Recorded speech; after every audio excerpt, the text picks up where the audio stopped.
మీకు ఎంత నానబెట్టి చూపించినాను మిల్లెట్స్ అన్నీ. ఇప్పుడు ఈ రుబ్బి పెట్టుకున్నానండి. అప్పటికప్పుడు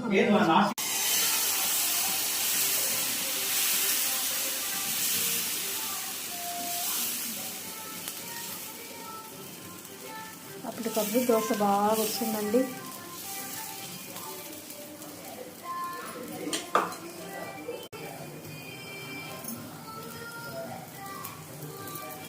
దోశ